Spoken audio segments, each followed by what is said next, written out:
Bonjour à toutes et à tous, je suis Sarah Kassouri, conseillère municipale du groupe On est en commun. Sur internet, des personnalités politiques de gauche du monde entier ont lancé un challenge visant à résumer ce qu'elles ont accompli pendant leurs années de mandat en une poignée de minutes. Nous nous sommes élus que depuis moins d'un an, mais je tenais tout de même à réaliser ce challenge. Alors, quelles ont été les propositions et les actions de notre groupe en 2020? Je tenterai d'y répondre en 4 minutes chrono en main.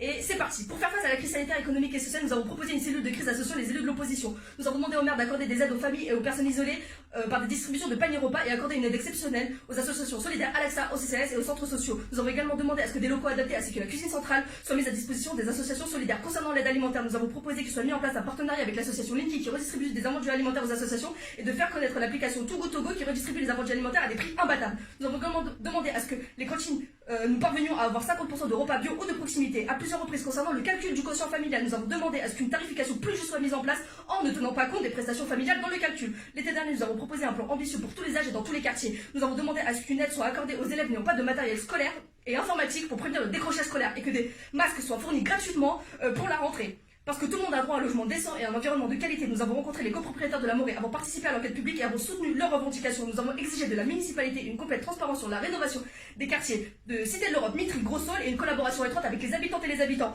Concernant l'implantation de l'usine de tri de déchets dangereux et du l'usager Chimérec. Après visite du site, les échanges avec les associations et habitantes, une analyse de l'enquête, nous avons alerté le commissaire enquêteur sur les manquements à la fois sur la transparence, la santé, l'environnement et l'aménagement du territoire. Nous avons été les seuls élus à commémorer le 17 octobre 1961, une première à Aulnay-sous-Bois.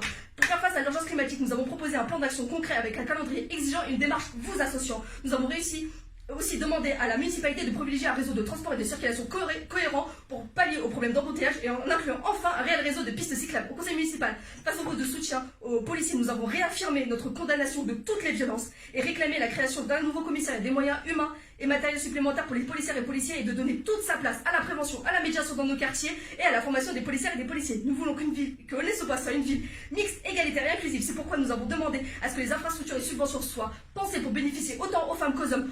En moyenne, seulement 6% des rues portent des noms de femmes. C'est pourquoi nous voulons que toutes les prochaines rues portent des noms de femmes. À l'occasion de la journée internationale pour l'élimination des violences à l'égard des femmes, nous avons organisé un débat en ligne avec des personnalités politiques, associatives, éducatives et des mesures concrètes en sont sorties pour lutter efficacement contre les violences faites aux femmes. Ces mesures, par exemple, sont former les agentes et les agents municipaux et toute personne susceptible de rencontrer des femmes victimes de violences, éduquer à l'égalité entre les filles et garçons dans nos écoles, nos centres de loisirs, nos garderies, créer un partenariat entre la collectivité, les associations, structures et collectifs luttant contre les violences faites aux femmes, mettre à disposition davantage de logements pour les femmes victimes de violences conjugales avec l'aide des bailleurs, mener des marches exploratoires avec les habitantes pour réaménager l'espace public, le sécuriser et ainsi lutter contre les inégalités et l'insécurité. Pour une ville inclusive et égalitaire, nous devons également penser aux personnes en situation de handicap. Nous sommes d'ailleurs opposés à la baisse d'un demi-million d'euros pour la mise en accessibilité de notre ville et veillons à ce que nos outils de communication audiovisuelle soient sous-titrés pour être accessibles aux personnes sourdes et malentendantes. À l'occasion de la journée internationale des personnes handicapées, nous avons aussi organisé un débat auquel est leur sorti des mesures concrètes pour agir en faveur d'une inclusion réelle. Les mesures sont telles que ouvrir des centres d'enseignement pour les enfants autistes, former tous les acteurs et actrices susceptibles de rencontrer, accueillir ou d'aider les personnes en situation de handicap, accueillir les enfants handicapés sur les temps périscolaires avec des encadrantes et encadrants spécialisés et leur permettre de pratiquer des activités sportives, mettre en place des antennes et permanences MDPH sur notre ville et distribuer des masques inclusifs à tous les agents et agents en contact avec le public. D'ailleurs, en parlant des masques inclusifs, nous avons adressé un courrier au directeur académique des services de l'éducation nationale pour doter les enseignantes et les enseignants de masques inclusifs. Au mois de décembre, nous avons lancé un appel solidaire pour aider les associations aulnaysiennes à récolter un maximum de dons, que ce soit alimentaires, d'hygiène, de jouets et autres. D'ailleurs, de nombreuses habitantes ont répondu présent à cet élan de générosité et nous tenons vraiment à les en remercier. Nous y avons nous-mêmes contribué en organisant une collecte de jouets pour donner un peu de magie de Noël aux enfants. D'ailleurs, si vous aussi vous voulez apporter votre contribution à cette générosité et à cet élan de solidarité, vous retrouverez l'ensemble des contacts et des besoins des associations solidaires aulnaysiennes sur notre page Facebook. Boum, 3 minutes 38.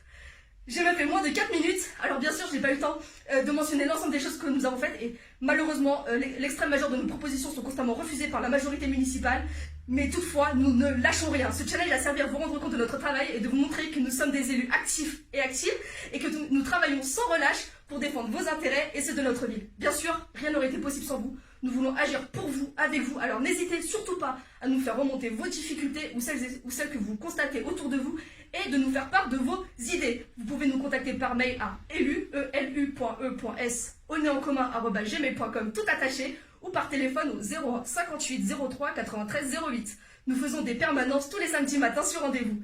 Vous retrouverez également le premier numéro de notre journal intitulé Une autre voix sur notre site www.aulnayencommun.fr et sur notre page Facebook. D'ailleurs, alors n'hésitez surtout pas à vous abonner à notre page Facebook et Instagram On est en commun pour vous tenir au courant de toutes nos actions. Sur ce, je vous remercie très chaleureusement. Je vous souhaite de très bonnes vacances pour celles et ceux qui en ont et de très bonnes fêtes de fin d'année. Surtout, prenez soin de vous et de vos proches.